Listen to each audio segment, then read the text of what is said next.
គន្លឹះខ្លះៗដើម្បីទទួលបានពិន្ទុខ្ពស់សម្រាប់ការប្រឡងតេស្តសមត្ថភាពភាសាកូរ៉េ EPA Topic ទន្ទិញនិងរៀនពាក្យឲ្យបានច្រើនខ្ញុំមកចង់ប្រាប់បទពិសោធន៍ខ្លះៗឬគន្លឹះក្នុងការរៀនភាសាកូរ៉េទី1ការទន្ទិញពាក្យគឺខ្ញុំទន្ទិញមួយថ្ងៃ4ម៉ោងពេលថ្ងៃ2ម៉ោងពេលយប់2ម៉ោងនេះពេលថ្ងៃនឹងខ្ញុំ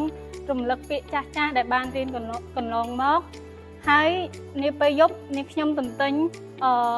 ពាក្យថ្មីដូចជាពាក្យណាដែលខ្ញុំមិនចេះនេះខ្ញុំនឹងកត់10មួយពាក្យ10ក្នុងសៀវភៅសរសេរឲ្យបកប្រែតតែខ្ញុំចាំព្យាយាមរៀនភ្ជាប់ឃ្លានិងវេយ្យាករណ៍ហើយសម្រាប់ចំណុចទី2វិញការរៀនវេយ្យាករណ៍សម្រាប់ការរៀនវេយ្យាករណ៍គឺខ្ញុំតែងតែយកចិត្តទុកដាក់ស្ដាប់គ្រូបញ្យលនៅសាលាហើយ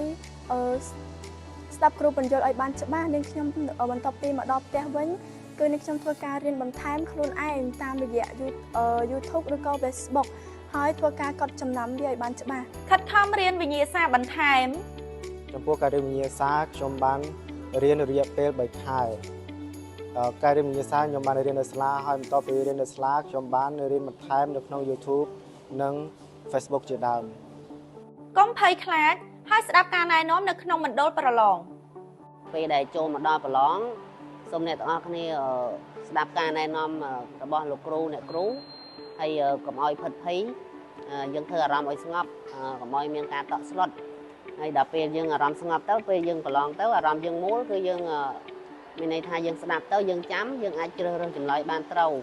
មុនថ្ងៃមកប្រឡងយើងត្រូវសម្រាប់ឲ្យបានគ្រប់គ្រាន់